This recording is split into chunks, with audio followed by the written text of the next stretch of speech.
Hey there guys, welcome back to another video. Today I'll be showing you how to create a professional company profile with the help of Canva. So the first thing you need to do is open up your Canva website. After that, just head over here to the search option and just type in professional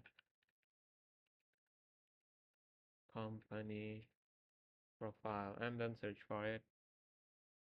And you'll see many templates here.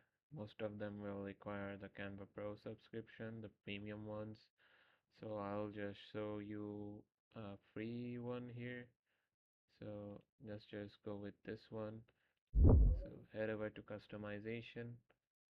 And after you head over to customize, you will be able to edit anything here in the template as you like with your desired company information.